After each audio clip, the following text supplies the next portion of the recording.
everyone and Happy New Year. It is officially 2025 and you know what that means. It's time for another one of my annual all the books I read in the past year video. I read a lot of books this year. I had a lot of things going on and a lot of new things for me within the book world this year. I read 41 books in total, which is more than the past couple of years, but I don't actually have that big of a pile of books with me today because the majority of those books I borrowed from other people or borrowed from the library, which was one of the big differences for me this year. I got Libby, which has been a huge help to me. I also listened to audiobooks for the first time this year, also through Libby. I don't think it's going to become a hobby for me. If I'm listening to something, it's usually going to be a podcast. And also, another big book-related event that happened to me this year, I released my debut novel. I finally have it in my hand, so I can finally actually hold it while I'm talking about it, which I wasn't able to do in my last video I made about it. But The Mistletoe Gala, it is a Hallmark movie-inspired Christmas romance, super cheesy, super cute, and very self-aware of the fact that it is cheesy and just fun. But yeah, it is now out. If you want to order your own copy off of Amazon, you can do that. You can find the information in the description, of course. And I know Christmas is over, but you know, we're entering in that awkward period of January where everything kind of sucks because there's no holidays and it's cold and the nights are long. So if you want to keep that spirit alive, it's there for you.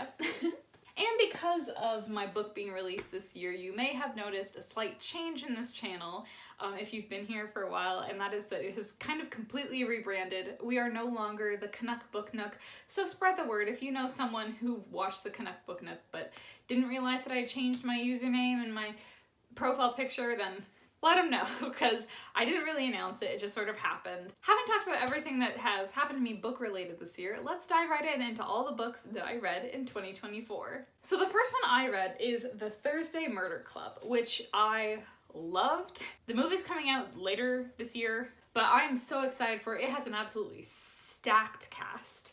But this book is fabulous. It is about a group of friends at a retirement village who love true crime and looking at cold cases. And when a local developer is found dead in his own house, a developer who was working on some of the changes to the retirement village, they decide they want to investigate it for themselves. It is such a fun book. It is so cozy as well. But if you are a fan of murder mysteries and you want to read this one as well, I think you will really enjoy it. It was super, super fun. The next books that I read are ones that I don't have with me, and that is the Matched trilogy, Matched, Crossed, and Reached. I read this book trilogy as a reading for the first time video. It was popular when I was a preteen, and there was this big boom of dystopian teen literature, and I was like, I never read this, let me read it now as an adult. And I honestly hadn't heard anyone talk about it before, but one of the things that I found really interesting about this series was because I had never heard anyone talk about it, shortly after I released this video, I started seeing more videos of people talking about the series and they didn't seem to like it. And I think what that comes down to is that they read it as a teenager, thought it was great, and then as an adult they read it again, realized how stereotypical and silly it is, and were like, oh, this is not that good. Whereas I went into it as the mindset of this is probably going to be a stupid, stereotypical, you know, love triangle teen dystopian novel, and then it turns out, yes it is, but it also has these really interesting conversations about art and art as a form of rebellion, and I was just really pleasantly surprised. So I guess it just goes to show you, it all depends on your mindset. Okay, the next 6 books that I read were also for a video, and that was when I read 6 Star Wars books and suggested them to you. So first I read Rebel Rising, which still tells the story of Jyn Erso from Rogue One, from her childhood all the way up to right before the movie begins. Ahsoka, which follows Ahsoka Tano after Order 66, trying to lay low but also trying to help people. Thrawn, which is an origin story for Admiral Thrawn as he's rising up through the ranks of the military. This one was really fun. It was sort of like a political military thriller, and it was really, really cool. Phasma, which tells the story of Captain Phasma from the sequel trilogy and kind of her origin story. I thought it was really, really cool. Leia, Princess of Alderaan, which positions us with Leia as a teenager as she's getting prepared to take over the throne of Alderaan. And last but not least, and the only one that I have an actual physical copy of with me, is Jedi Battle Scars, which follows Cal Kestis and the crew of the Mantis in between the Jedi Fallen Order and Jedi Survivor games. I really loved all these books. I thought they all brought something really, really different to the table, and I think that's fun because it shows us that Star Wars can kind of have these different levels of story depending on how old people are, what their interests are. Are they interested in more sort of a young adult fun novel, or are they interested in more of an adult political drama that's very different but also super good, and they all add something really, really interesting to the Star Wars universe, which I don't know if you can tell by the lightsaber over my head, but I'm really invested in. Okay, the next book is another one from Livy, and that is Hotel Magnifique, which was, I don't know if anyone's noticed this, shockingly similar to Caraval. I don't know which one came out first, and I also don't want to claim anything, but you've got the two sisters, you got the magical world, you got the older sister who's trying to protect the younger sister, but there's also this dark magic going on behind the scenes, and things aren't quite what they seem. It was very similar, but I actually really, really enjoyed Hotel Magnifique. I thought the world was really cool, I thought the magic was really fun, and I thought there was a lot of interesting turns in the story. Not necessarily twists, because you can kind of see them coming, but it had a really interesting pace going through this world and finding everything out. The next is another trilogy, and it is one of my favorite fantasy books in recent years, and that is Defy the Night, Defend the Dawn, and the newest book, Destroy the Day. I also made a video about these, which I wasn't planning to, simply because I just love this trilogy so much. When I read Defy the Night for the first time, I absolutely adored it. It was one of my favorite books I've ever read. I was hesitant about Defend the Dawn. It was good, but it wasn't my favorite book that I'd ever read. But honestly, rereading it, I just sort of really reconnected with it and kind of appreciated it in ways that I hadn't before. And Destroy the Day, fabulous ending to this trilogy. I absolutely loved it. If you're looking for a really, really great YA fantasy series, Defy the Night is the way to go. It's such a good book. The next one is gonna throw you guys off a little bit, probably, and that is A Wizard's Guide to Defensive Baking. So this book is one that I didn't intend on picking up, but I just needed a book to read, and it happened to be free on Libby, and I was like, nah, sure, let's read that. People who have magic in this world all have a specific skill, and the main character is this young girl who has the ability to manipulate, like, bread and dough. I know, that's it, bear with me. But she uses this to kind of make their bakery, her family's bakery, successful, you know, play and make the gingerbread people dance around. She gets accused of trying to assassinate the queen, and she ends up having to use her comparatively weak magical powers to try and uncover all this political turmoil and lies and drama and really come to the bottom of what has been going on in this kingdom. It's surprisingly good. That sounded mean. Sorry. I was not expecting much when I picked up a book called The Wizard's Guide to Defensive Baking, but it was actually really surprisingly good, and I had never even heard of it before, but I really enjoyed it. I just realized I lied to all of you. I actually read 42 books this year because I forgot to include this one on my list, but I saw it up to the side of my eye, and I thought I wanted to talk about that. And that is Emily Wilde's Encyclopedia of Fairies. Speaking of cozy books. This book I remember seeing and being really intrigued by the cover design of it, being intrigued by the idea of it, like this woman who's this academic who's studying fairies and, you know, trying to interact with them because she wants to kind of learn more about them. I thought that was a really cool concept, and I think I discovered through this book that I don't like cozy fantasies. I'm fine with things like cozy murder mysteries, obviously with Thursday Murder Club, but I just found this book kind of boring. Sorry. I didn't like that they reveal in like the first chapter that her fellow academic is a fairy. Like, she knows he is, so it's not really a reveal, and it doesn't really add anything to reveal it that early. Nothing really happened that much. I mean, stuff did happen, but it just felt very slow paced to me. I didn't really enjoy it, and I thought that I was going to, because I was like, yeah, it's like a cozy fantasy. I like fantasy. I like cozy stuff, and this would be cool. But I think I just discovered I don't like cozy fantasy. So maybe that's just me. If you do like that kind of thing, then you might like this book. The next book is one that, again, a lot of you watched the video on and I wasn't expecting, and that is Ayawati on Top. This is Richard Ayawati's book about the Gwyneth Paltrow movie View from the Top, read as sort of like an academic reading of that film. I thought this book was so funny. If you're a fan of commentary videos like Danny Gonzalez, Drew Gooden. You'll probably like this book because it reads very much like one of those videos. He reads the film in this academic way and kind of praises things sarcastically, but the way that he does it is so clever. Not too long, and honestly still kind of nice. Like, it's not so cruel that it feels mean. It is obviously being very sarcastic and, you know, talking about how silly this movie is, but it's not cruel. The next book I read, the next two I read actually, are by the same author, and that is Convenience Store Woman and Earthlings. So Convenience Store Woman I read, and I really enjoyed. It follows this woman who is working at a convenience store, and she, it's not specifically stated, but she is very heavily implied to be neurodivergent, and she really thrives in sort of the structured environment of the convenience store, of having specific schedules, of having specific rules, and she has a hard time fitting in with people in general society and these sort of expectations that are being laid on her. It's a very short book. It's literally only one chapter, and like the whole book is that one chapter. But what I really liked about it is that it felt very much like a character study of this woman, and I thought it was just such an interesting reading of her and of her mindset. Earthlings. Do not let the cute concept of a woman who thinks that she is an alien and the little stuffed porcupine on the cover deceive you. This book is very dark. Just a trigger warning for this book. It includes emotional, physical, and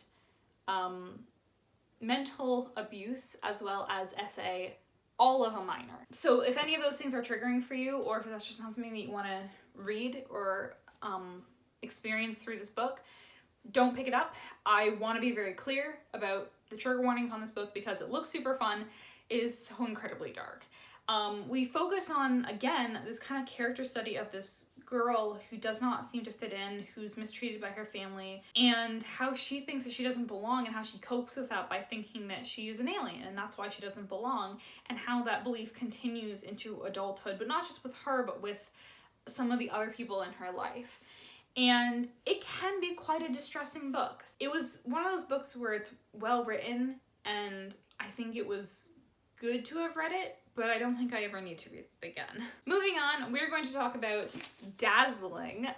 This book I loved. I got this book from a friend when we did a book exchange last Christmas, and I love this book. It is inspired by Igbo mythology. It's a little bit dark. It's really interesting though. You follow the story of these two different girls who are kind of involved in these sort of mythological, supernatural experiences, and it feels like their stories are completely separate, but then you find out as it goes on that they are very much intertwined.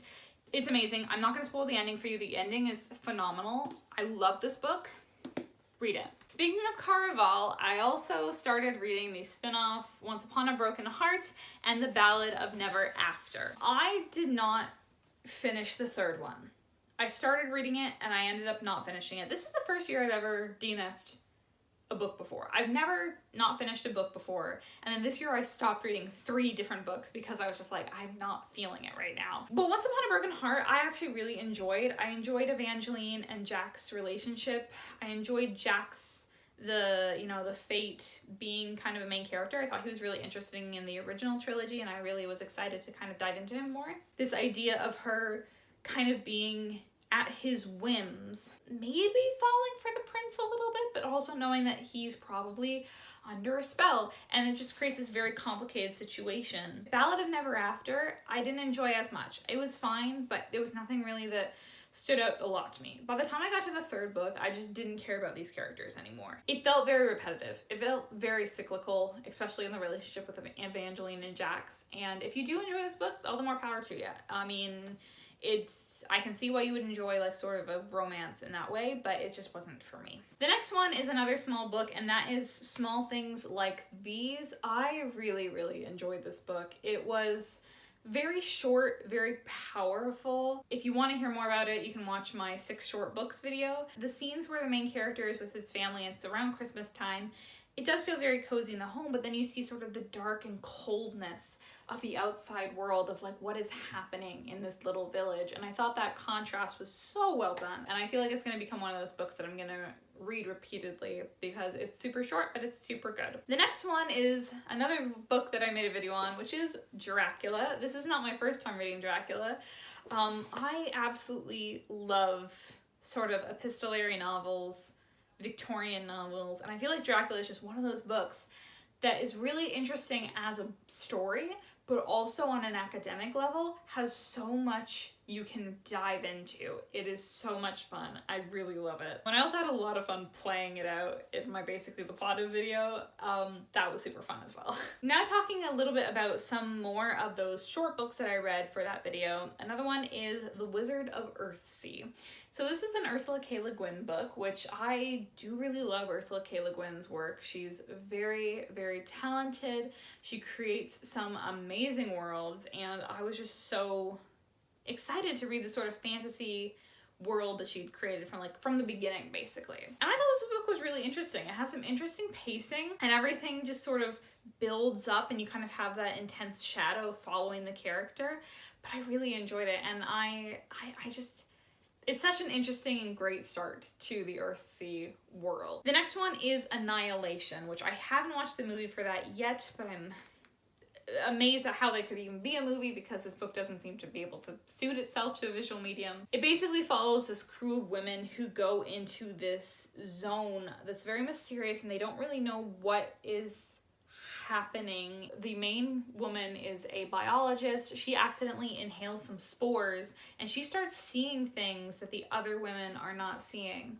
But she doesn't know if she's seeing the truth because the psychologist has been hypnotizing them, or if she's now hallucinating things. It's a great case of sort of like an unreliable narrator. You're never quite sure what's going on. It's fabulous. The next thing I should say, I was planning on making a video for Halloween of 6 spooky books, and then I didn't end up doing it because one of the books I was gonna read, I ended up not finishing because I just didn't enjoy it. So I have a couple of horror books on here. The first one is Feed. This is a zombie book like you've never seen before. Basically, it asks the question, what if the zombie apocalypse happened and then life went on?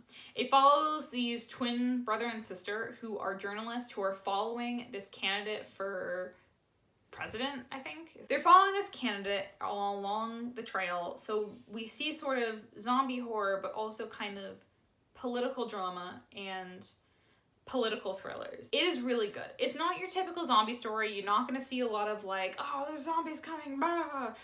What you're going to see is you're going to see a lot of politics and terror attacks and using zombies specifically. It was so not what I was expecting, but I really, really enjoyed it. The second one is Horrorstör, and this is another one that surprised me because the concept of this book is that it is formatted like a IKEA catalog, and it takes place in an IKEA parody called Uskia that is haunted. And I was like, that's silly. This is gonna be a funny book about ghosts. It's not. This book genuinely gets really scary near the end. It would actually be a really scary movie. And I thought it was gonna be comedic. It was comedic at parts, but for the most part, genuinely terrifying. Okay, so the next book I read was A Tempest of Tea, and I've got to say, I need the next book to come out. I need a sequel, please. Now, Hafsa Faizal, who wrote this book, is also the author of the We Hunt the Flame and We Free the Stars duology, which I love. It's one of my favorite fantasy series that I've read recently. This takes place in the same world. We've got a tea house, we've got vampires, we've got political drama. I've read a lot of political drama stuff this year apparently, but this book, so great, and I left off with such a cliffhanger. I need to know what happens next. Really enjoyed sort of the heist that happens. This is a heist novel as well, and I so don't want to say much more than that because I want you all to experience it for yourself. The next one I read was Dirk Gently's Holistic Detective Agency. I watched the Netflix show this year. Hilarious. I loved it. This book, not really similar. I mean, there are definitely similarities, and some of the similarities I can't really talk about because they spoil both the show and the book itself. But the idea behind it is that everything in the world is connected, and things that seem really insignificant to the story end up being really, really significant to the mystery. And the thing that you think is the mystery is actually not the mystery at all. It's something else. It's just really, really, really crazy and really fun. And honestly, it moves at an okay pace. It doesn't move super fast, which you would think with how weird and interconnected and chaotic things seem. It moves at a slow enough pace that you can kind of keep up with what's going on, which I really like. The next one I read was Tokyo Ever After, and I have mixed feelings about this one. So I had this book described to me as sort of Princess Diaries meets Crazy Rich Asians, and I can definitely see that. This teenage girl finds out that her father is the Crown Prince of Japan, which makes her a princess. So we've got her going to Japan, figuring out how to navigate life within that side of the family that she's never met before. And we also have her kind of feeling like she's not Japanese enough because she's been raised in America, which you kind of see a lot of in Crazy Rich Asians as well. I really enjoyed that aspect of it. There is also sort of like a romance of this with sort of like a forbidden romance if you're interested in that. It was fun. It was enjoyable. It was a cute book. It didn't stand out to me a lot because it's just sort of like a cute romance. The next one I read is A Soul as Cold as Frost, which is a Canadian novel.